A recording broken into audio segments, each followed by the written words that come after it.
dostlar. Arzu Altıntaş'la birlikteyiz, ünlü televizyoncu. Arzu, nasılsın görüşmeyeli? İyiyim, sen nasılsın? Teşekkür ederim Arzu, ben de iyiyim. Ve magazin yıkılıyor, magazin yıkılıyor. Yok. Haftalardır, günlerdir ilginç konular konuşuyoruz ve konuşmaya devam edeceğiz gibi görülüyor. Bu arada yaptığımız yayının ismi de Magazin Yıkılıyor arkadaşlar bundan sonra. Bilal Özcan TV'de. Arzu Altıntaş'ta da haftanın 3 günü.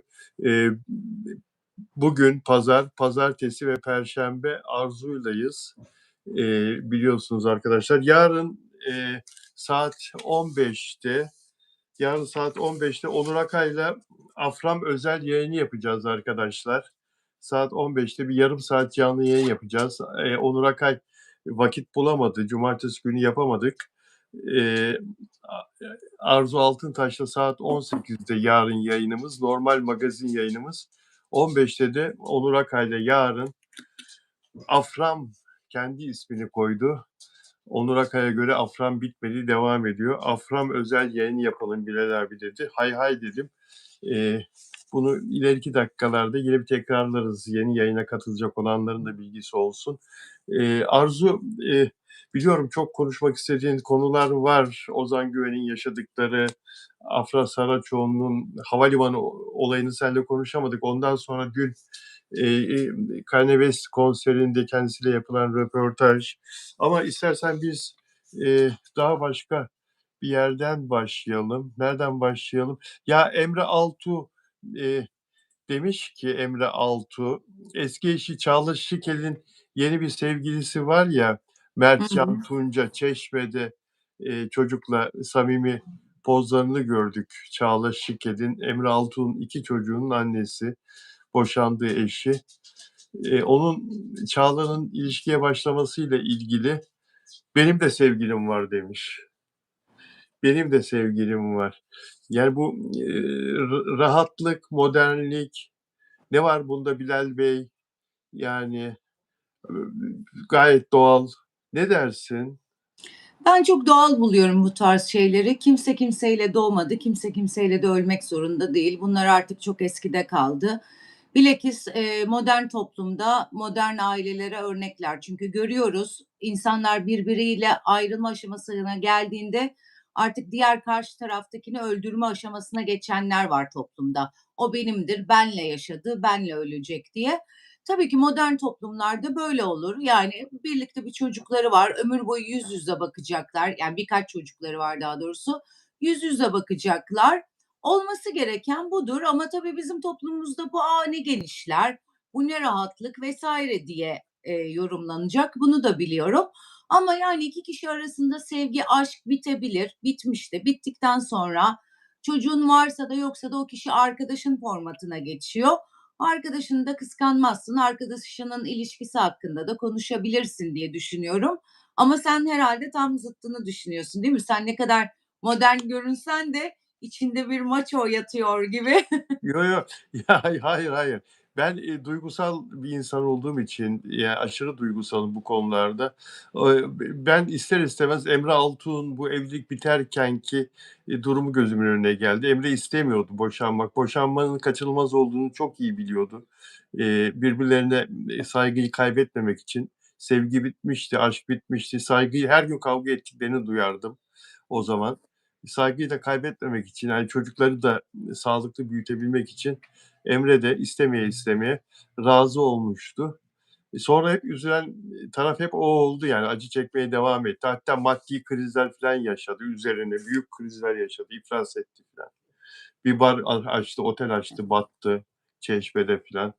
Karısı bir yere kadar, Çağla bir yere kadar yardımcı oldu. Boşandığı halde bayağı yüklü bir yardım etti falan. Sonra o para da gitti filan. Hep onlar aklıma geliyor. Eee, yani, o yüzden barışabilecekleri ümidi de vardı bende, biliyor musun? Bunu hatta ben televizyonda, ben Seda Sayan Show TV'de program yaparken onun magazin masasında yorumcuydum. Çağla da konuktu o gün. Seda'nın konuğuydu. Bilal, sen bir soru soracak mısın Çağla'ya deyince bana Seda Sayan, ben de demiştim ki ya barışsanız keşke, çocuklar da çok istiyordur filan. Bir terslemişti beni biliyor musun canlı yayında Çağla, öyle dedim diye. "Ne münasebet ya, nereden çıktı bu soru?" filan gibi böyle yani. Şok oldum, şaşırdım yani. Eee, o Çağla onun için, şeydi yani hiç ayrıldım kurtuldum havasındaydı. Fakat o da çocukların babasına o saygısını hep devam ettirdi sonra. Yani hülasa, bana sorsan hiç ayrılmayacağını düşündüğün, istediğin çift kimdir diye, bir bunları söylerim, bir Mehmet Aslan Tuğ'la karısını Ya, Arzu Manan'ı Arzu Manan. ayrıldılar onlar da. Onları söylerim. Eee, Emre'nin böyle diyebiliyor olması şimdi tabii Allah'ın bir lütfu hepimizdeki o iyileştirme enerjisi Allah'ın, Evet, değil mi? O müthiş bir şey yani o. evet. Belli bir süre sonra herkes alışıyor. Yani Yani doğru olan bu zaten. Yani zaten bir daha birleşebilme ihtimalleri yok. Arkadaş kalmak, 2 tane çocuk var. İşte diyor tabii ki çok, konuşulacak bu, konuşuluyor da. İşte diyor sevgilisi var, benim de var diyor. Aslında orada hani Çağla'yı daha üste çıkarmak için bizim toplumumuzda Çağla'yı yermesinler diye benim de var diyor. Herkesin farklı hayatları var. Toplumda ilk boşanan onlar değil. Yarın Çağla Şikel evlenebilir. Emre Altuğ evlenebilir. Benim çok arkadaşım var öyle. Evleniyorlar, boşanıyorlar. Boşandıktan sonra kadın başkasıyla, erkek başkasıyla evleniyor ve ile görüşüyorlar. Çünkü duygu bittikten sonra neden görüşmeyesin ki? Yani düşman olmak çok kolay, düşmanlık gütmek ama dost olmak çok zor yani. Doğru olan da modern toplumlarda budur. Bir şey bitmiş, birbirlerine arkadaş ve dostlar. Yani arada da 2 tane çocuk var. Mecburlar yani. evet, benim için burada ilginç olan bir ayrıntı da şu, her ikisi de daha önce başkalarıyla kurdukları ilişkiyi kabul etmezlerdi. Evet, Yani, evet. rahiple rahibe gibi yaşadıklarını böyle sanki İddia düşünmemizi ederlerdi. evet, öyle düşünmemizi isterlerdi sanki. Ben ışıklardan göremiyorum. Banu Kabaş bu moderatörümüz şu anda, yayında olan Mavi geçti. Eee, yani, ama şimdi ikisi de rahatlıkla, başka ilişkilerini söyleyebiliyorlar. Bu hayatın gerçeği ve zaten bunun böyle olduğunu da biliyoruz. Hem Emre Altuğ için hem Çağla Şikel için, zaman zaman hayatlarına insanlar girip çıktığını biliyoruz. Kendilerini dillendiriyor olabilmeleri de alışıyorlar artık değil mi zamanla? Yani Tabii çok top uzun zaman geçti. Evet, toplumun alıştığını biliyorlar. Kendileri de alışıyorlar. Ayıp olmadığını, yeni bir hayat, ilişki kurmanın, değil mi? Aşk yaşamanın Tabii. ayıp olmadığını, toplum kurallarına aykırı olmadığını kabulleniyorlar. Tabii ki. Yani gizli yapsalar kimin ruhu duyar? Duymaz. Ama bunu deklare etme gereği duyuyorlar. Ben de Evet, saygı duyuyorum. Zaten böyle olmalı. böyle olmalı. Tabii böyle olmalı. Evet. Böyle olmalı ama toplumun özellikle sosyal medyada öyle bir baskı var ki, bazı öyle hesaplar, öyle insanlar var ki yani Hıı. sanki günahmış gibi, sanki yasakmış gibi, sanki ayıpmış, tukakaymış gibi. İşte 2 tane çocuğum var, kadın filan böyle yorumlar filan, hani bikinili filan gördükleri zaman, böyle bir paylaşım filan gördükleri zaman. Kime Neyse, ne? kime Kime ne? Kim kimin hayatına karışabilir? Bikini giydi, oydu buydu. Herkes kendi hayatına baksın. Herkes kendi kapısının önünü süpürsün. Biz hep bir başkasının hayatını konuşmaktan, bir başkasının hayatına müdahale etmekten kendi öz hayatlarımıza bakamayan insanlarız. Yani bunu artık bıraksınlar ya. Ayşe'yi, Fatma'yı, Mehmet'i konuşacaklarına herkes kendi kapısının önünü süpürsün. Aynen öyle. Herkes kendi kapısının önünü süpürsün.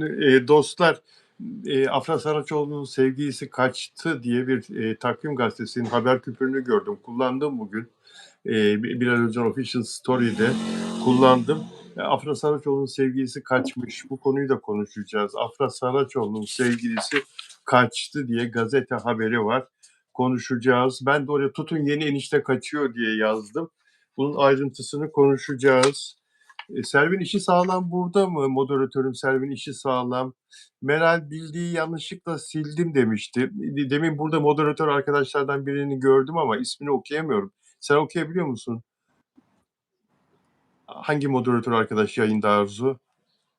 Mavi. Mavi. Caner Ha, burada. Caner okuyam Banu Hanım'ı gördüm Tamam. burada. Selvin işi sağlama söyler misiniz çocuklar? diğer moderatör arkadaşımıza. Ben göremiyorum şu anda. Meral Bildiğin YouTube ismini tam olarak bana bir şekilde ulaştır Caner, şeyden, WhatsApp'tan, olur mu canım? Onu silmiş yanlışlıkla. Ben ama silinenler içinde dün ve önceki gün 9 kişi silmişsiniz. Herhalde terbiyesiz yorumlar yapan kişiler onlar. Şeyi, Meral Bildiği göremedim onların arasında. Ya YouTube daha güncellemedi kendisini o anlamda. Bana Meral Bildiğin tam adresini, YouTube adını tam olarak iletirsen Caner, ben kendisini geri çağırmayı deneyeceğim tekrar bugün YouTube'da. Peki, peki arkadaşlar. Evet, konuşacağımız ilginç konular var. Arzu Altıntaş'ta yayındayız. Ünlü televizyoncu ve sanatçıların, oyuncuların, şarkıcıların dostu. Dünkü yayında Kazım Koyuncu'nun hayatının sinema filmi olacağını, bunun için her şeyin hazır olduğunu, kas çalışmasının devam ettiğini söylemiştik. Hemen kısa bir bilgi vereyim. Kazım Koyuncu'nun sinema filmi, biyografik filmi için Cem Yiğit Üzümoğlu başrolde olacak. Dün söylemiştik. Onun partneri olarak da Biran Damla Yılmaz ile görüşülüyor. Biran Damla Yılmaz ile anlaşma aşamasındalar. Kazım Koyuncu 4 yıl önce kanserden 33 yaşında kaybettiğimiz Karadeniz müziğinin eşsiz ismiydi. Allah rahmet eylesin. Bir daha bunu altını çizerek hatırlatıyorum. Peki arkadaşlar, dün Arzu, demiştim ki İpek Ünlü Koç'la, İpek Canbulat'la yayın yaparken Afra Saraçoğlu'nun İspanya'da giydiği ve paylaştığı bir fotoğraf, bir elbise vardı, bir kostüm vardı, transparan, kalça kısmı, basen kısmı falan daha böyle şeffaf belli oluyor iyice. Kimi çok beğendi sosyal medyada, pek çok insan da eleştirdi. Hatta ben bir anket yaptım. %70 beğenmedim çıktı story'de. Öyle mi? Çok büyük rakam. Evet, çok büyük rakam. Ee, Şimdi ben Afra Saraçoğlu'nun böyle bir paylaşım, iddialı paylaşım yapmasını şöyle yorumladım. Şimdi Çağla karakterinde oynadı ya televizyonda, dizide. Hı hı. Bize o güzel dişi Afra'yı, hoş kadını, o Çağla karakterin giydiği döpiyesler, o kahverengiler, griler unutturdu bize.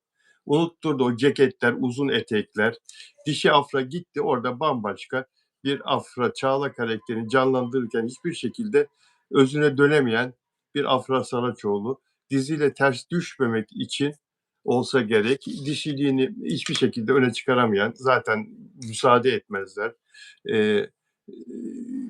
Ve bir paylaşım da yapamıyordu. Yani dizide öyle ama story'de kendisi mesela son derece böyle dişi şuh bir Afra, alıştığımız Afra, güzel Afra, hoş kadın. Hiçbir şekilde birdenbire bu dizi bitince e, ve şu notu da almışım. Bu diziyle Afra Saraçoğlu'nun bu karakterle popülerliği, katılır mısınız, katılmaz mısınız? Arzu, özellikle sana soruyorum. Popülerliği, ikonluğu geriye gidiyordu. Özellikle bu diziyle Afra'nın. Ve silkelendi, diziden çıktı. Biraz sonra dün onunla yapılan röportajı konuşurken bu ayrıntıya da geleceğiz tekrar. Silkelendi ve bir baş kaldırdı. Diziden çıktı. Olduğundan daha dişi bir görünümle birdenbire bir patlama yaşadı adeta. Olduğundan bizim onda bugüne kadar gördüğümüzden çok daha dişi bir görünümle geriye dönüş yaptı. Benim o İspanya'daki elbise paylaşımına yorumum bu şekilde. Bilmiyorum, sen ne düşünüyorsun? Ben de %50 seninle aynı düşünüyorum. Bu kısmı çok haklı ama diğer kısımda bu aşk haberleri, oradaki görüntüler, yemek haberleri, bu Poyraz Yosmaoğlu isminin çok öne çıkması, konuşulması, adının sürekli onunla anılması vesaire. Onu biraz PR olarak, bu resimle örtme çabası olarak algıladım ben. Çünkü inanılmaz konuşulmaya başlandı. Birlikte mi uçtular, birlikte mi dönecekler, havalimanında herkes bir teyakkuza geçti, muhabirler vesaire. Evet, o dişilik de çok gerideydi, çok haklısın. Orada böyle daha döpyesli vesaireydi ama onu zaten bir kare pozla burada da orada da verdiği storylerle vesaire çok kolay tolere edebilirdi. Bu okey ama kesinlikle o Poyraz Yosmaoğlu ile ilgili soru gelmesin. O ilişkisi var mı diye sorulmasın. O sadece bu haber konuşulsun diye yapım şirketinin yaptığı bir PR hareketi olarak yorumladım ben. Nitekim de havalimanında indi kocaman kulaklıklar, sizi duymuyorum, konuşuyorum, çok önemli bir konuşma vesaire. Bunu hepimiz biliriz yani havalimanında indiğimizde yani bizi bekleyen gazeteciler varsa o kadar önemli bir konuşma yapılmaz denilir ki bir dakika hani basın beni bekliyor, aşağıda basın mensupları var. 2 dakika onları atlatayım, arabaya binince seni arayacağım denilir. O kadar mühim bir konuşma yapılmaz. Dolayısıyla ben bunu böyle yorumladım. Hem orada cevap vermedi. Çünkü orada birkaç kare fotoğraf vardı, soru sorulacaktı vesaire vesaire. Orayı yok etti. Sonraki günde oraya geleceksin biliyorum. Gelmeden önce minik değineceğim. Onu yakaladıkları ilk anda farkındayız ki hiçbir magazin muhabiri bu soruyu ona sormadı. Dolayısıyla bu şirketinin yaptığı PR'la o kıyafetin de ortaya çıkması, onun yayınlanması yönü başka tarafa çevirip o olayın kapatılmasını istemeleri diye düşünüyorum. Evet, Arzu Altuntaş çok güzel anlattı. Bu konuya devam edeceğiz arkadaşlar. Afra Saraçoğlu ve yeni sevgili iddiasına, Afra Saraçoğlu'nun çok büyük çabasına, konuyu örtmek için gösterdiği çok büyük çabaya, bunu bir ekip çalışması halinde gerçekleştirdiklerini iddia ediyor Arzu Altuntaş. Bu bir PR çalışması gibi görünüyor diyor. Bu konuyu biraz daha detaylandıracağız. Biraz daha detaylandıracağız. Çarpıcı ayrıntılar var. Mesela bu sevgilisi olduğu iddia edilen Poyraz Yosmaoğlu'nun ne iş yaptığı, Afra Saraçoğlu'nun evine yakın mı oturuyor, nerede oturuyor, o konuyu konuşacağız. Aralarındaki ilişki ne zamandır devam ediyor? Onu konuşacağız. İddiaları anlatacağım sizlere arkadaşlar. Şimdi ya sen de çok güzel bir haber gördüm. Arzu Altıntaş biliyorsunuz 5 dakika magazin Instagram hesabının sahibi, admini Arzu Altıntaş bir haber paylaşmış. Kanye West'in konserine giderken bayıldılar. Anlatsana Allah aşkına. Evet, o kadar çok bir akım oldu ki yüz binlerce insan gitti. Metrolarda ve metrobüslerde insanlar bayılmış. Tabii hem bayramdı zaten bir halk yoğunluğu vardı. Bir de konser yoğunluğu üstüne eklenince çok doğal bayılmaları yani. Havasızlıktan, sıkışmadan değil mi? Metrolarda, Tabii. metro Ay ben vagonlarında. hayatta binemem. Allah'ıma büyük sözüme tövbe. Ben de düşüp bayılırım yani. Zaten kalabalık sevmem. Düşünsene yani ben gördüm. Biliyorsun benim evden görünüyor çoğu. İnanılmaz ötesi bir kalabalık vardı. Hani dedik ya İstanbul boşaldı falan hiç öyle değildi yani. Bir de onun üstüne Kanye West konserinin şeyi eklendi. Kalabalığı eklendi. Kanye West konseri Atatürk Olimpiyat Stadında yapılıyordu. Ben orayı hiç sevmem, hiç sevmem. Çünkü o işkencedir. Yıllarca biz öyle yaşadık. Olimpiyat Stadına gidiş geliş çok zordu. Neyse ki metro 20-25 sene, 30 sene sonra stat yapıldıktan sonra inşa edildi. Şimdi o metroyla gidiyor insanlar ama demek ki üst üste bindiler havasızlıktan. Ataköy Olimpiyat metrosunu kullanan insanların çoğu büyük sıkıntı çekmiş. Bazı yolcular havasızlıktan bayılmış. Bayılmış. Korkunç ama Kanye West müthiş değil mi? Dünya starı olmuyor insanlar boşuna. Evet Müthiş evet bir sahne şovları müthiş şahaneydi. değil mi? Sahne şovları. O konuda güzel bir yazı vardı. Güzel bir yazı vardı. Onu biraz sonra bulacağım ve anlatacağım. Bu arada Reha Muhtar'a çok geçmiş olsun. Reha Evet. Muhtar Bir dönemin çok ünlü, çok başarılı televizyoncusuydu. Ana haber bülteniyle reyting rekorlarını kıran, değişik bir, televizyoncu, değişik bir ekran yıldızıydı. Ancak, maalesef şu anda yaşam mücadelesi veriyor. Bodrum'da bir hastanede, yoğun bakımda kalp rahatsızlığı nedeniyle hayatta tutunmaya çalışıyor. Tanır mıydın Rea Muhtar'ı? Evet, evet, tanırdım, tanırdım. Severdim de. Çok neşe dolu, şen şakrak, çok zeki, Çok inanılmaz bir insandı ama tabii son dönemleri birazcık bir acayipti. Ne diyeyim, insanın kendine ettiğini kimse etmiyor yani maalesef. maalesef, maalesef çok büyük paralar kazandı. Çok, çok. Çok güzel hayatı vardı. O kadar büyük paralar kazandı ki İstanbul Boğazı'ndaki, o milyarlık yalılardan bir tanesini satın aldı. Ama şimdi duyduğuma göre parasızlıktan, satılığa çıkarmış oturduğu yalıyı. Bir sürü borcu varmış ödemek için. Kulağıma gelen bilgiler o şekilde.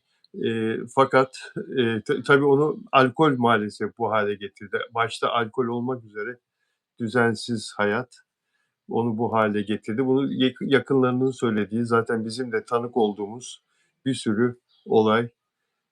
Ne yazık ki. Aynı yaştayız. Benden sadece 2 gün büyük, biliyor musun? Öyle mi? O 21 Temmuz, ben 23 Temmuz doğumluyum. Aynı sene, Hımm. aynı günlerde dünyaya geldik. İnşallah atlatır, bunu da atlatır. Çok kritik İnşallah. sa Ama kalp yetmezliği varmış. O çok ciddi bir problem. Özellikle de yoğun bakımdaki hasta için. Makinalarla vesairelerle biraz düzeltmeye çalışıyorlardır. Hımm. Ama sonuç ne olur bilmiyorum yani. Allah yardımcısı olsun. Ya, doğrulatamıyoruz da hastaneler bilgi vermiyor biliyorsun. Ancak hasta yakınına bilgi veriyorlar. Deniz Hanım da telefonlarını açmıyor. Deniz Uğur, eski eşi, çocuklarının annesi. Doğrulatamıyoruz da, yani en son durumu nedir diye. Eee, Kendisinin nefesini alamadığını, tek başına makineye bağlandığını, söylüyorlar ama doğrulatamıyoruz. O zor bir şey, çok Evet. zor bir şey biliyorsun değil mi? Çok zor entübe, çok zor. Allah yardım etsin. Eğer öyleyse hakikaten dönüşü de Evet. zor. İnşallah atlatır ama İnşallah. derim. Çıkmayan candan umut kesilmez. İnşallah atlatır. Atlattığında da hani inanın bundan birazcık korkar ve sağlıklı bir yaşama geri döner. Her şey bir bahanedir yaşama tutunabilmek için. Aynen öyle. Peki, Ozan Güven olayıyla ilgili ne düşünüyorsun? Önceki gün Kadıköy'de gittiği mekânda kadınların ona "Buradan git." diye, söylenmeleri, sonra bağırıp çağırmaları, sonra hep beraber tezahürat yapmaları, "Git buradan, failler dışarı, failler dışarı." Yani bir olaya karışan, bir olayın suçlusu kişi, fail, Türkçe Hı hı. karşılığı. Failler dışarı diye onu dışarıya çıkmaya zorlamaları, bir saat inat edip oturması ve sonra mekân sahibinin de isteği, ricasını kırmayarak artık dışarıya çıkması ve bugün yaptığı açıklama. Ne diyorsun? Yani şiddet sadece fiziksel olarak olmuyor. Bir insanı rencide etmekte, aşağılamakta, bunların hepsi birer şiddet unsuru. Evet, Ozan Güven mahkemeye taşınan, hepimizin yakinen gördüğü bir şiddet olayıyla ilgili gündeme geldi. Zaten hepimiz çokçana tepkimizi belli ettik. Pozitif ayrımcılık yapıp kadının görüntülerine de inanıp o hali görüp zaten hepimiz gereken her şeyi söyledik. Bu söylenmenin üstüne mahkemede yargılandı, cezasını çekti. Evet, cezası bu kadar mıdır, değil midir? Ona ya hakimler, savcılar, adalet ve mahkeme karar verir. Demek ki bu kadar görmüş. Ama toplum vicdanına gelecek olursak, toplum vicdanında da cezasını çekti. Şimdi ben inanılmaz feministim, bunu herkes bilir, sen de bilirsin. Ben her zaman kadın kötü de olsa kadının yanında pozitif ayrımcılık yapan bir insanım. Ama bu görüntüler bana bile çok geldi. Şimdi o da bir insan. Hayatında bir kere böyle bir şiddet olayıyla anılmış. Defalarca bu şiddet olayıyla anılmamış. Bir daha olursa, bir daha olursa onu o zaman konuşuruz. Ama zaten biz bu adama toplum vicdanında ve kalp vicdanında gereken cezayı vermişiz. İş alamamış, ortalarda yok. Bütün işleri iptal edilmiş, reklam anlaşmaları iptal edilmiş. Hiçbir dizide oynayamıyor. Zaten toplum olarak ona yeteri kadar cezayı vermişiz. Şimdi bundan sonrası gittiği mekanda, bu da bir insan ya, bir ananın evladı ya, bir anne doğurdu ya Ozan Güven'i de. Yani bir yere gitmiş ve o görüntülerle o kadar şiddetli, çık dışarı, fail vesaire vesaire, bunlarla ben üzüldüm açıkçası. Hani o şiddet olayına karışan Ozan ya da herhangi başka birisi, onun tarafını tutacağım hiç aklıma gelmezdi. Hep kadını tutan birisi olarak. Ama adamın haline ve tavrına çok üzüldüm.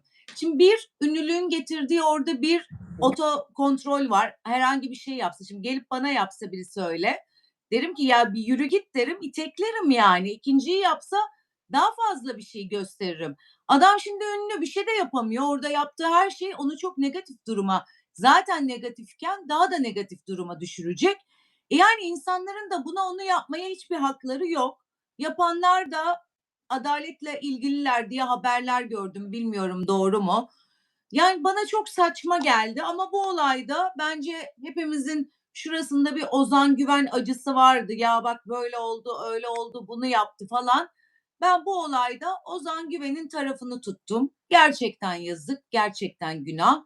Adalet gereken cezayı vermiş. Hiç kimse yargı makamı değil. Herkes tek tek birini yargılamaya çalışırsa o toplumda o zaman çok acayip şeyler olur. Adalet var, hak var, hukuk var. Yargı gereken cezayı vermiş. Orada çık dışarı, fail ve alkol satılan bir ortam. Şimdi bana şunu söyleyebilirler mi? Herkes kahve içti. Kahve içtikten sonra bu olaylar gerçekleşti diyemezler. O zaman bir de bir cümle var. 2 kadeh içtikten sonra efeleşen insanlar. Yani alkol satılan bir ortamda bir kadeh bir şey içtikten sonra bir insanın üstüne bu kadar gitmek olmaz. Mesela ben kendi adıma şunu yapardım. Çok mu gıcık oluyorum? Canım da acıdı. Görsem Ozan'ı, görmedim o günler. Ozan hakikaten lanet gelsin. Bu kadına da yaptığın hiç hoşuma gitmedi deyip giderdim. Ama bunu böyle toplu bir şekilde çık çık çık çık, çok enteresan ve acayip geldi bana. Ben bu konuda Ozan Güven'in yanındayım. Çok üzüldüm haline ve uğradığı o linç kampanyasına. Bu arada her kime olursa olsun linç yapılmasına çok karşı bir insanım. Hiç kimse kimseyi linçlememeli. Bunu da son sözüm olarak söylüyorum.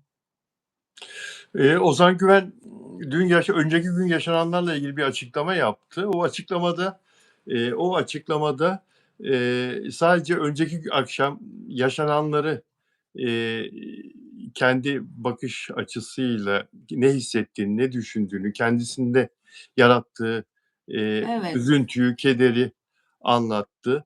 Ben isterdim ki Ozan Güven'in o açıklamasında Ozan Güven'i bu duruma düşüren, önceki gün Kadıköy'deki o lokalde bu muameleyle karşılaşmasına sebep olan olayla ilgili olarak da bir şeyler söyleseydi keşke.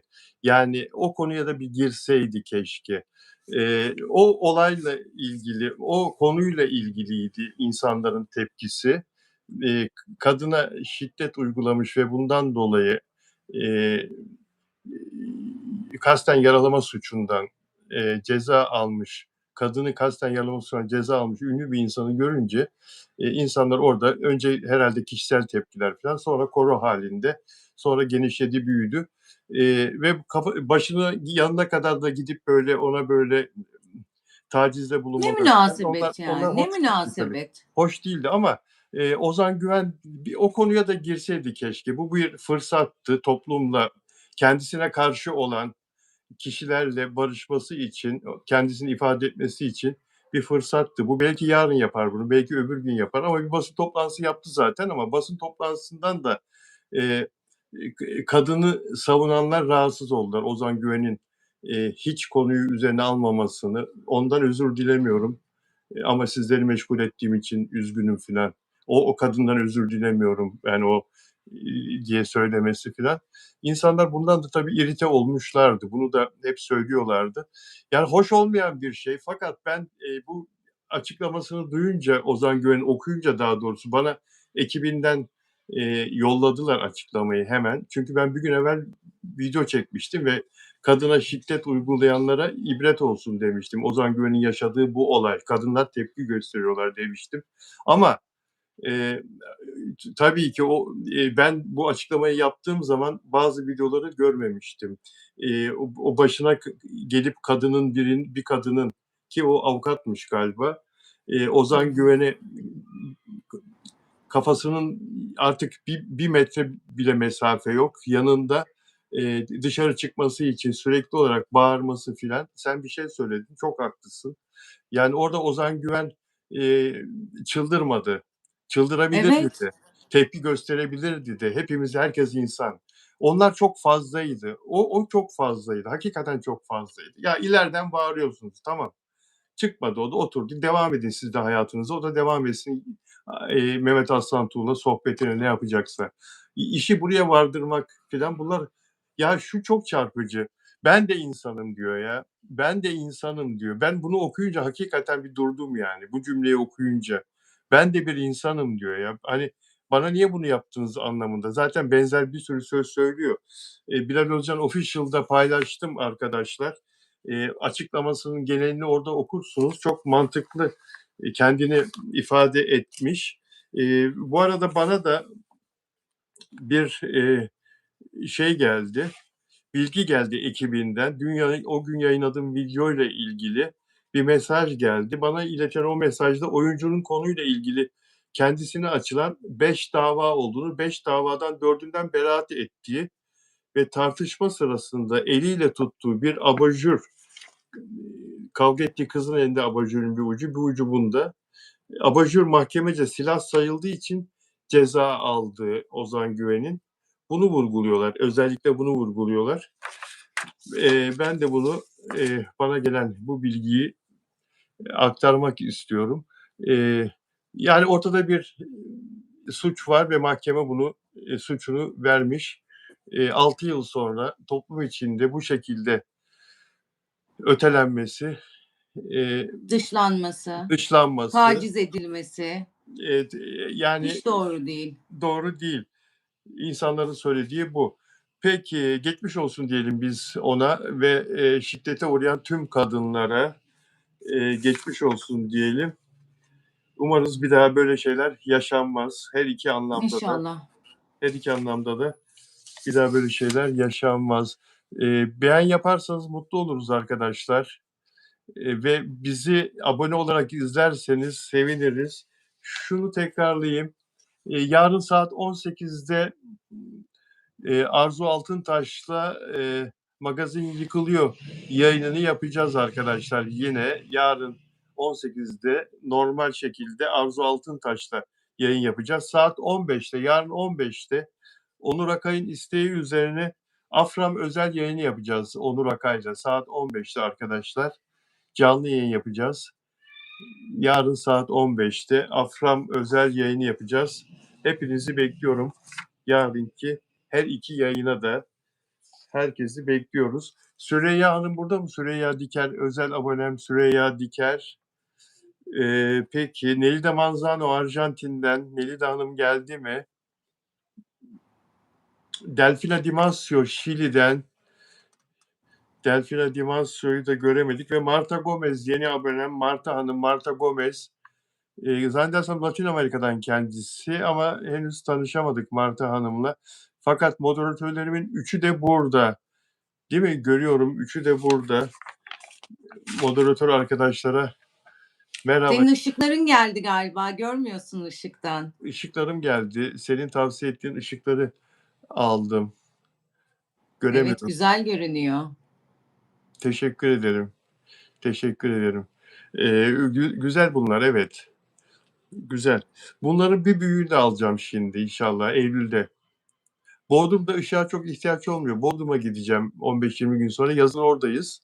Orada yaptığım yayınlarda ışığa gerek olmuyor. Çünkü zaten bahçeden yayın yapıyorum. Açık hava. Açık hava. Ayrıca orada yine kullanabileceğim ışık var. Eylül'de bunların daha büyüğünü de almak istiyorum. Bunlar da çok güzel ama. Evet. Peki Poyraz Yosmaoğlu ile ilgili bana gelen bilgileri aktarayım size. Afra Saraçoğlu'nun sevgilisi olduğu iddia edilen bu delikanlı ile ilgili Afra Saraçoğlu'ndan yaşça küçük olduğu söyleniyor arkadaşlar. 3 yaş Afra Saraçoğlu'nun daha büyük olduğu söyleniyor. Ne iş yaptığını çok araştırdım ama bulamadım. Bana gelen duyumlar onun çalışmadığını ve annesinin kendisine harçlık verdiği şeklinde. Bu konuda Poyraz Bey de Afra Hanım da isterlerse bize bağlanıp ifade edebilirler kendilerinin bildiği gerçeği. Annesinden harçlık aldığını öğrendim Poyraz Yosboğlu'nun.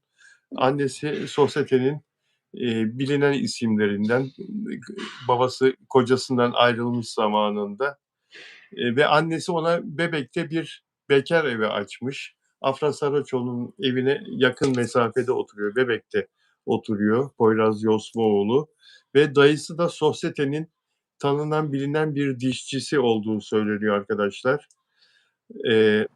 Poyraz Yosmoğlu'nun dayısı ünlü bir dişçi ve Afra Saraçoğlu'nun çok yakın arkadaşlarının sosyetik damat adayı diye ona takıldıkları, yani Afra'ya takıldıkları, damat adayımız da sosyetedenmiş gibi böyle takıldıkları iddia ediliyor arkadaşlar ve yeni bir ilişki değil, 5-6 aylık bir ilişki olduğundan söz ediliyor Afra Saraçoğlu'yla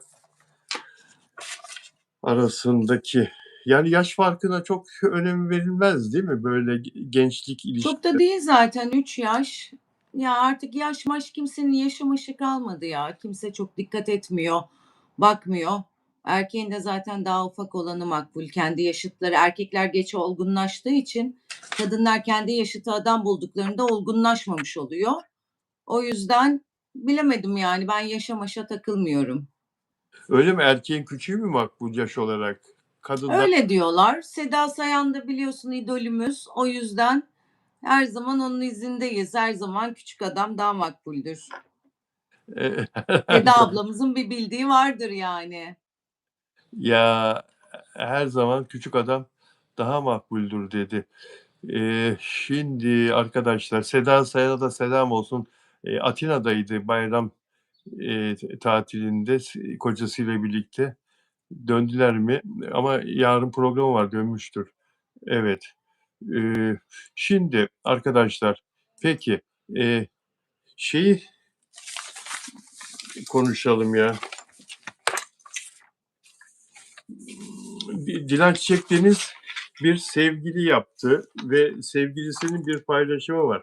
Dilan Çiçek Deniz, bu beğendiğimiz güzel oyuncu. Cannes'da gördün mü? Saçlarını kısacık kestirmişti Ay Cannes Film hiç Festivali. olmamış evet hiç beğenmedim. Beğenmedin mi? Ben bir Amerikalı model falan zannettim onu öyle görünce. Ben çok beğendim. Vücudu da zayıf. Yani giydiği elbiseye de tulum benzeri bir şey Hı giymişti. hı. Ben çok beğendim. Sen niye beğenmedin? Kısa saçı sevmiyor Ne bileyim bir güzelliği gitmiş, bir seksapalitesi gitmiş kızın. Ben kısa saç sevmem. Hiç yakışmamış yani. Demet Akalın tweet atmıştı ya git kaynak taktır diye. Evet, İlk evet. kez Demet Akalın'a katıldım yani. Öyle mi? Evet. Evet, evet beğenmedim, yakıştıramadım. Dilan Çiçek Deniz'in bundan 2 sene evveline kadar Sinan Çetin oğlu Rafael Cemo Çetin'le bir ilişkisi vardı. Eee, Rafael Cemo Çetin çektiği kısa filmlere eee, Dilan Çiçek Deniz'i yapımcı olarak yazıyordu. Ve Dilan Çiçek Deniz yapımcı olarak geziyordu. Sonra çok çılgınca bir ilişkiydi onların ya. Kayaların üzerinde falan yatıp çırılçıplak güneşlendikleri falan söyleniyordu. Sonra ayrıldılar ve Dilan bir süredir yalnızdı. Birkan Nasıoğlu isimli genç bir şarkıcı. Genç değilsem 39 yaşında ama oldukça genç gösteriyor. Akustik müzik icra ediyor. Yedinci Ev grubu o grubun üyesi hem çalıyor hem de söylüyor. Grubun solisti aynı zamanda. Ve Dilan Çiçek Deniz'i çok sevdiği konuşuluyor. Dilan'ın kedisiyle verdiği bir pozu yeniden paylaştı bu sevgilisi. Kalpten kalbe giden bir yol vardır. Bana her gün bayram sen varsan diye yazdı. Bayramda paylaştı bunu. Bana Hiç her böyle yazan adamlara da hiç sıfır güvenim vardır benim. Ama sen de niye böyle diyorsun ya? Adam seviyor Ay işte. hiç Aşık. hoşlaşmam. Neden? Ne aşık ya o adam. Aşık anlaşılmıyor mu? Ben anladım. Sen niye öyle diyorsun? Aşık Bana ya. çok şey aşık ama mesela adam bunu yazdıktan sonra şimdi hayatımıza girdi. Tanımıyorduk, Ha, evet, tanıdık. evet. Bundan sonra da tanıyacağız adamı ayrılsa dahi. Yani böyle büyük büyük böyle yazılmış çizilmiş cümleler her zaman bana enteresan geliyor. Buraya böyle kocaman enteresan diye parantez içerisinde 3 tane soru işareti bırakıyorum. Bu soru işaretini 3-5 ay sonra konuşacağız. Of ya. Yani bir ayrılık olursa bu çocuktan olur diye şimdi baştan sen yaftalamış oldun delikanlıyı. Eee, peki sana şey mi geliyor? Yani bu kendini o kadının üzerinden topluma, işte, ben böyle bir aşığım, böyle severim sevdiğimi filan diye böyle bir sunum mu yapıyor kendini Dilan? Yok öyle değil de şöyle geliyor. Dilan Çiçek çok büyük bir isim ve şimdi çocuğa dokununca çocuk da büyüyecek. Şimdi bunu Dilan Çiçek'e yazıyor. Herhangi birine Ayşe'ye, Fatma'ya yazmıyor.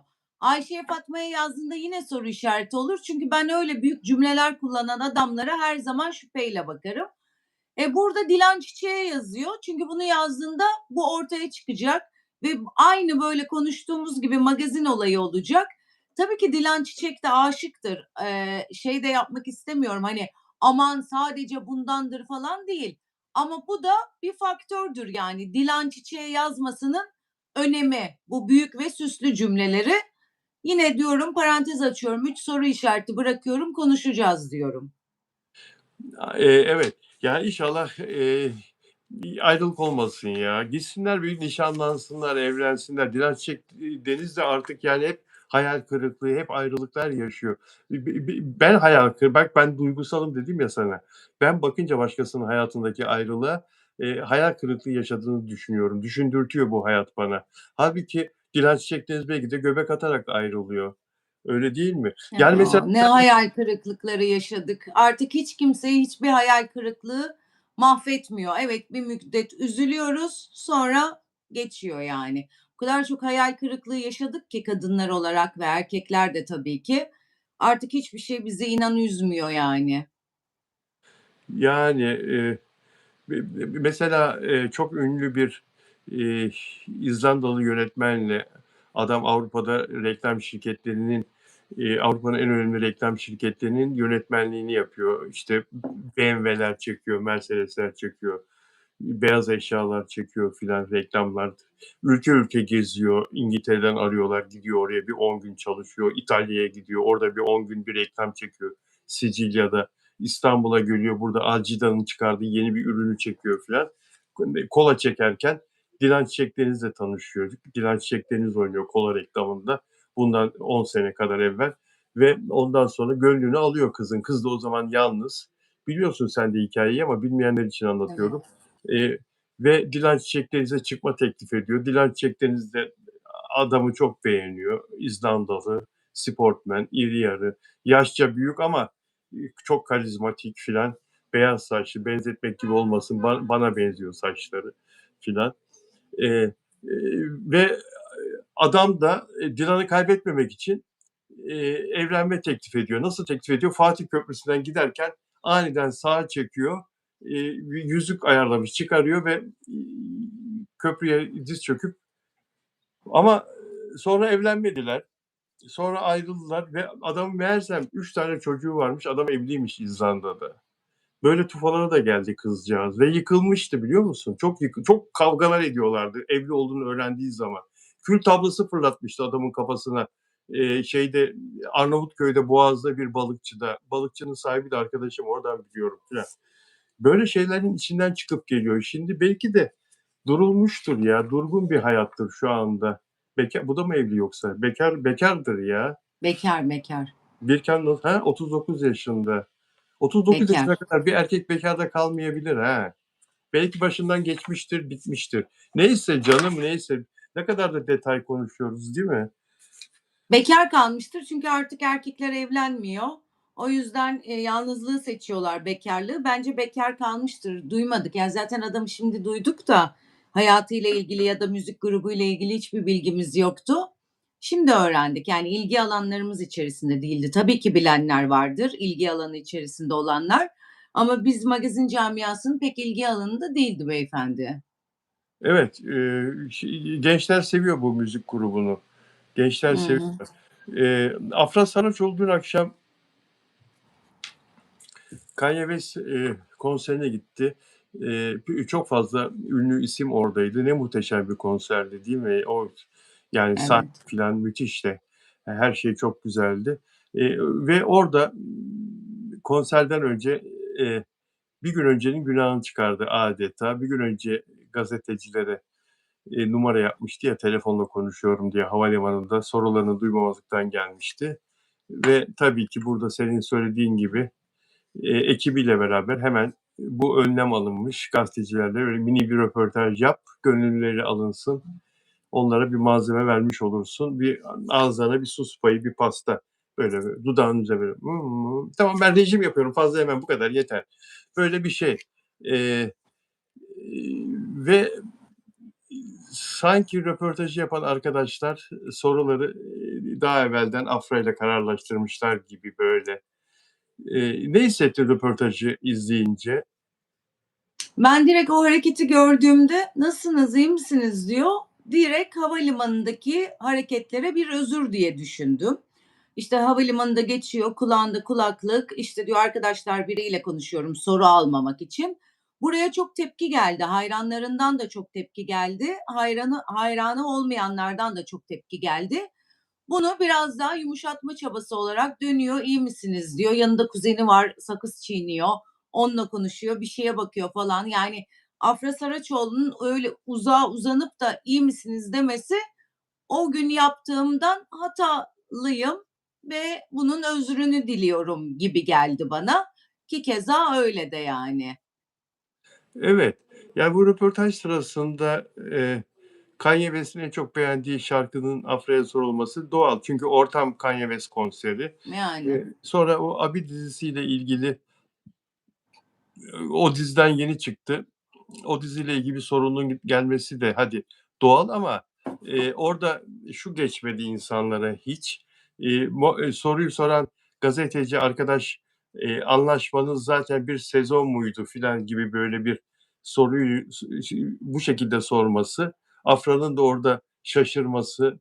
Yani abi bir sezon evet, ha evet öyle konuştuk evet harika çok yani Afra orada bize yani bu gerçek değil intiba uyandırdı. Yani daha evvelden bir sezon olarak yapım şirketiyle kararlaştırmadığı Abi dizisinde oynama süresini. Çünkü insanlar zaten diyorlar ki biz de burada konuştuk. Eee, insanlar diyorlar ki bir sezon bile dolmadı ki. Bir sezon dolmadan Evet. 4 hafta önce başrolün 3-4 bölüm önce başrolün diziden ayrıldığı nerede gözükmüş, görülmüş? Yani bizi kandırmayın, kandıramazsınız. Biliyoruz ki bir şey yaşandı. Yani Afra Saraçoğlu ayrılmak istedi. OGM'de onunla uzun çalışmak istediği için bunun üzerini kapadı. Onun dediğini kabul etti. Çünkü altın yumurtlayan tavuk Afra Saraçoğlu. OGM kaybetmek istemez. Eee, ve şimdi de Kenan İmirzalıoğlu'nun eşiyle beraber oynayacağı yoğun şekilde konuşuluyor. Afra Saraçoğlu'nun yerine Kenan İmirzalıoğlu'nun eşinin o rolde ya da işte başrolde başka bir karakter olur da tabii. Peki fark ettin mi? Son dönemde Afra çıktığı gibi Kenan'la Sinem bu kadar çok poz vermezler, bu kadar çok gezmezler. İnanılmaz orada da bir PR kampanyası yürütülüyor her ikisi adına. Acayip yan yana hani okey evlilikleri var ama onları böyle çok farklı şekilde yan yana görüyoruz. Bunu fark ettin mi? Etmişsindir muhakkak da. Ben Et, öyle düşünüyorum yani. Acayip match etmeye başladılar. Sevgili formatına sokmaya çalıştılar. ettim. Senin gibi söylemek, dillendirmek aklıma gelmedi. Aferin sana. O Estağfurullah. fark ediliyor. Fark ediliyor. Evet, öyle bir biraz daha bekleyelim. Biraz daha o çabanın biraz daha yoğun şekilde göreceğiz diye düşünüyorum o çabayı. Biraz böyle Tabii. Temmuz Ağustos'ta. En Ya, fazla bir açılışa gidiyorlardı. Çok özür evet, dilerim, sözünü kestim. estağfurullah. Biri o tarafta, biri bu tarafta ayrı ayrı poz veriyorlardı, değil mi? Evet, Böyle evet. muhabirler çok yan yana yakalayamıyordu ya da bir kare alıp gidiyorlardı. Şimdi böyle acayip sıcak sıcak pozları servis ediliyor. Aynen, aynen. Çok iyi bir çift, iyi bir karı koca, iyi bir anne baba. Ama başrol partneri olarak ekrana ne şekilde yansıyacak, nasıl göreceğiz? Onu yaşayıp da görmek lazım. Sinem bıraktıktan sonra, çocuklar dünyaya geldikten sonra, epey ara verdikten sonra bir dönüş yaptı ama olmadı, tutmadı o proje. Şimdi eşiyle beraber tutmuş bir projeye devam edecek ama Afra'sız ne olacak? Tabii hepsini yaşayıp göreceğiz. Afra Saraçoğlu orada önemli bir ayaktı yani dizide. Hem globalde hem yerli olarak pek çok hayranı var. Yurt dışı satışları 58 yok 3 ayda 3 4 5 ayda 50 ülkeye satıldı. Büyük başarı. Abi dizisi. Burada Afra'nın global tanınır olmasında çok büyük etkisi vardı tabii.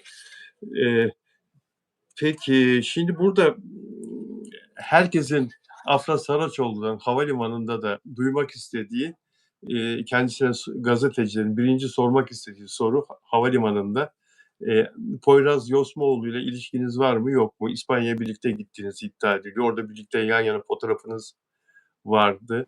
E, ilişkinizin derecesi ne? Filan bu sorular sorulacaktı. Soruldu da havalimanında kısmen. Telefondayım cevabı alındı.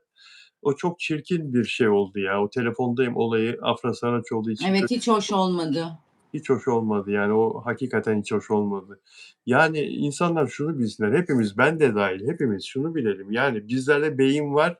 Çevremizdeki insanlarda da var. Yani bizler bir şey Evet. düşündüğümüz zaman En büyüğü sende değil o beynin. yani bu böyle. Hakikaten böyle. Yani bir kurul, bir yapım ekibi, bir yönetim kurulu filan da bir fikir ortaya çıkarabilir ama o fikri başkaları da düşünüyordur. Yani bunu kabul etmek lazım ve bunun nasıl olumsuz yansımalar yaratabileceğini filan kestirmek lazım. Eee, şimdi burada kırılan, üzülen çok hayran oldu, çok fan oldu. Onların hep bize geliyor geri dönüşleri. Eee, şunu söylemek istiyorum. Şimdi bu Yosmoğlu'nu eee, havalimanında sordurmadı. Kanye West konserinde de Afra Saraçoğlu'nun sordurmadığı iddia ediliyor. Röportajdan önce, daha önce konuşulduğu ekibi tarafından röportaj yapacak kişilerle, gazetecilerle, oraya gelen gazetecilerle konuşulduğu, onlara daha önceden haber verildiği, Afra Saraçoğlu ile gelin röportaj yapın, havalimanındaki olayı temize çıkarmak için böyle düşünüldüğü konuşuluyor ama özel hayat sormayın. Özel hayat yasak. Yoksa keseriz röportajı filan dendiği iddia ediliyor. Bu konuda da cevap vermeyeceklerini biliyoruz ama buradan çağrıda bulunuyoruz. Kendinizi ifade edebilirsiniz bu iddialar konusunda. Doğru mu değil mi? Biz neyin ne olduğunu tahmin edebiliyoruz. İnsanlar da tahmin edebiliyorlar da. Sen Evet. zaten Çok enteresan değil mi? Yani şimdi halk olarak da ben tamamen halk tarafına geçiyorum ki öyleyim. evet, Hiç gazetecilikle ilgili hiçbir şey bilmiyorum. Medya camiasını bilmiyorum. Halk olarak şeyi bekliyorum orada. Kardeşim 50 tane fotoğraf çıkmış yemek yiyor oraya gitti dedikodusu var o var bu var. Şimdi mesela sen Uğur Güner'i, Ali Bektan ondan sonra eskileri düşünüyorum. Acayip böyle cevval insanlardınız. Herkese mikrofon tutuyorsunuz ve her şeyi soruyordunuz. Bu o dönem. Sonraki jenerasyonu hatırlıyorum. Reşat Balcıoğulları falan değil mi? Reşat da çok cevvaldi. Gidiyordu mikrofon tutuyordu falan. Reşat minvalinde birkaç arkadaşımız daha vardı. Herkes herkese her şeyi soruyordu. Hadi dönem değişti. Herkes bir acayip oldu. Yapım şirketleri, menajerler, onlar bunlar. Ama şimdi mesela ben gazeteci olarak oraya gidiyorum. Bir kere merakımdan çatlarım. Halk olarak da gazeteci olarak da bir sorarım ya. Ya Afra Hanım ne derse desin sormayın desin. Bu senin görevin yani. Afra Hanım böyle böyle fotoğraflarınız çıktı. Bu beyefendiyle de aşk dedikodusu var. Siz ne düşünüyorsunuz? Bir açıklama yapmak istiyor musunuz? Bu soru sorulur yani. O da hiçbir şey demez, susar. açıklama yapmak istemiyorum der, yalan der, onu der, bunu der. Yani orada koskocaman bir konser, yüzlerce arkadaşımız var. Bir kişi bile Afra'ya neden yanındaki erkek arkadaşı ya da arkadaşı bunu sormuyor. Bu bana çok acayip geldi. Demin de senin söylediğin, hepimizin bir zekası var. Kimsenin zekası bizden büyük değil. Ki biz medya camiasındaki insanlar, burada bazı konuşamadıklarımız var, konuşamıyoruz. Arkalarda neler oluyor, hangi tuşlara basılıyor, ne olmuş, ne bitmiş bunları biliyoruz. Bunun yapılmasına da okeyim. Bu bir stratejidir, odur, budur. Ama orada bir muhabirin bunu sorması, cevap alıp ya da almaması gerekiyordu yani. Almayacaktı ama almamasına rağmen sorması gerekiyordu diye düşünüyorum. Evet, sorması Çatlıyor gerekiyor. insanlar çünkü. Çok meraktalar, hayranları. Bana geliyor günde 100 tane mesaj. Afra bununla mı? Afra bununla mı? Biz de magazin camiası olarak Afra Saraçoğlu'ndan bir cevap bekliyoruz. Çünkü biz konuşunca bize saldırıyorlar ya, yalan, o yalan, bu yalan, şu yalan. Bizim iddiamız diyoruz. Biz böyle düşünüyoruz diyoruz. Bizim görüşümüze göre bu böyledir diyoruz. O zaman bunların hepsini örtmek için ya da kapatmak için üstünü çıkıp bir açıklama yapsaydı, yok deseydi, var deseydi ya da sessiz sussaydı, o da bizim için bir cevaptı yani. Ama hiç kimse sormadı, sormayacak. Çünkü magazin camiasında bütün şeyler, tuşlar yer değiştirdi. Artık o kadarını söyleyebiliyorum. Keşke ama birisi sorsaydı. Bir Reşat Balcıoğlu olsaydı keşke. Evet, sahada çalışan arkadaşların, gazeteciliğin ilkelerini, uygulamalarını unutmamalarını, rica ediyoruz, hatırlatıyoruz kendilerine. Sahada, yani ünlülerle birebir görüşerek, ünlülerle birebir karşılaşıp, işlerini yapan arkadaşların gazeteci olarak bu tarafta olmalarını rica ediyoruz.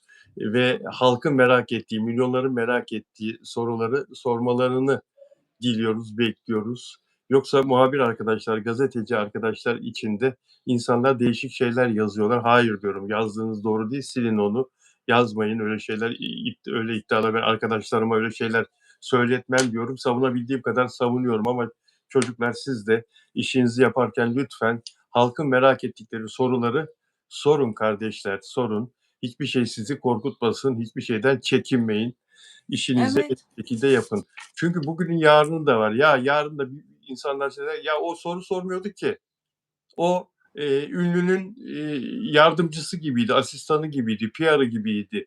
Soru sormuyordu ki o muhabir ünlüyle röportaj yaptığı zaman filan derler yarın bir gün sizinle ilgili konu açıldığı zaman.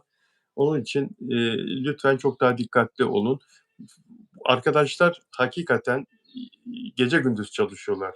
O tarafı ayrı. Bizim sahada çalışan muhabir Kesinlikle. arkadaşlar büyük emek veriyorlar. O tarafı ayrı. Ama baskı altında kalmasınlar, onu söylemek istiyorum. Peki, bu kaçan sevgilisi kaçtı, tutun yeni enişte kaçıyor haberi. Tutun yeni enişte kaçıyor sözü bana ait de sevgilisi kaçtı. Takvim Gazetesi'nin küpürü havalimanında Afra Saraçoğlu bagajını aldı çıktı, gazetecilerin bulunduğu salonda ilerliyor ya.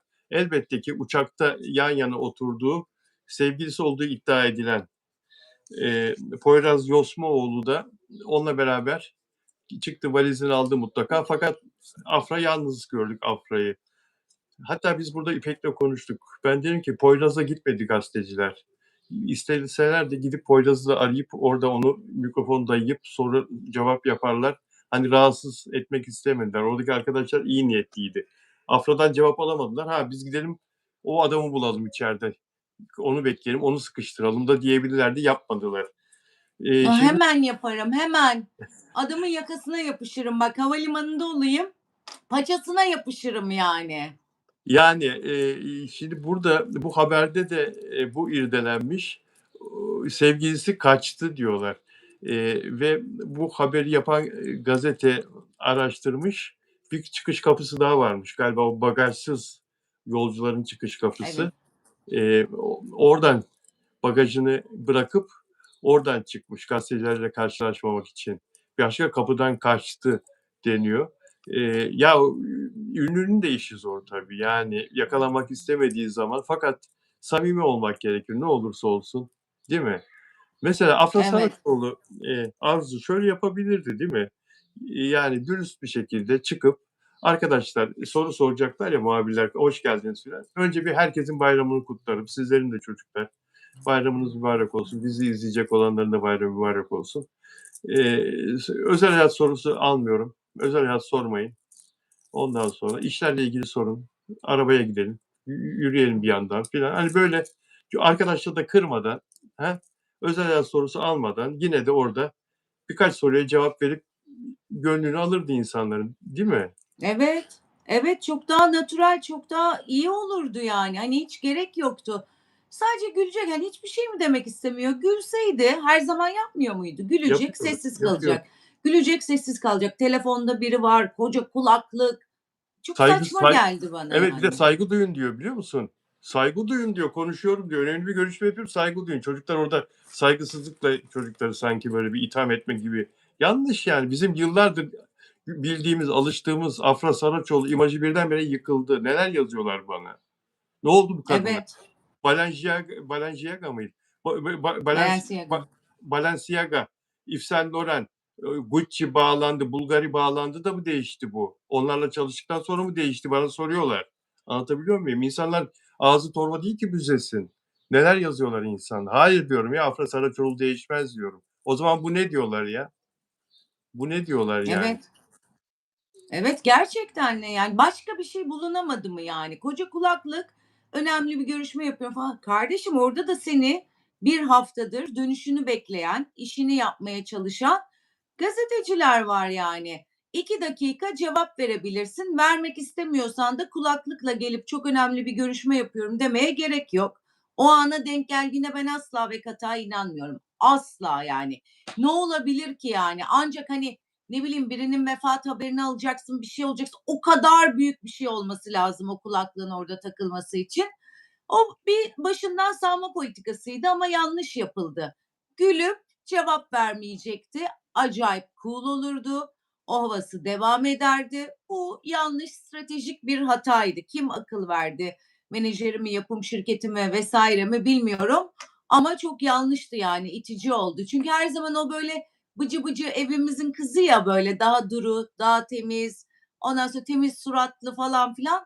Bu hava ona olmadı. Mesela daha cool, daha böyle itici, basınla arası daha kötü olan biri yapsa okey diyeceğiz. Ya zaten bu kadın böyle, bu da buna hava katıyor falan. Ama bu yaptıkları bu şey Afra Saraçoğlu'na bu cool hava oturmadı. Bu elbise ona dar geldi. Cuk oturmadı yani. O yüzden bana çok itici geldi yani. İnanılmaz itici buldum o hareketi. Arzu Altıntaş, iyi ki varsın. Ünlü televizyoncu, yılların arkadaşı, yılların dostu Arzu Canım. Altıntaş'la.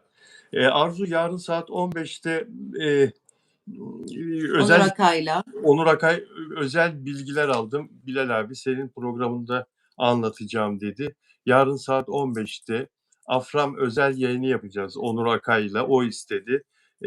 Özel bilgiler yakınlardan, çok yakınlarından Afra Saraçoğlu ve Mert Ramazan Demir'in ve bana söylediği zaman çok şaşırdım. Poyraz Yosmoğlu'nun yine çok yakınından bazı şeyler, duyumlar.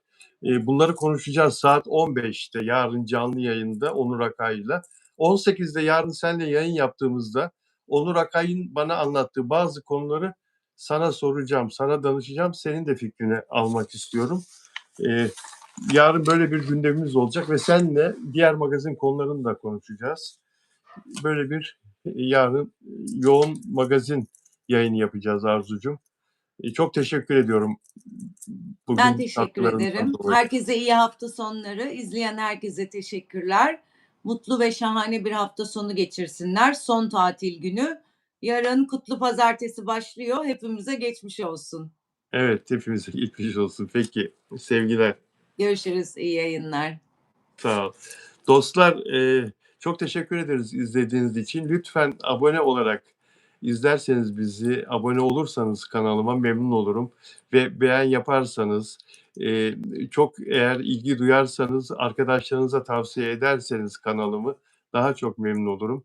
Ve YouTube videosunun altına da yorumlarla katkıda bulunun lütfen. Sevgiler hepinize, iyi ki varsınız. Görüşmek üzere.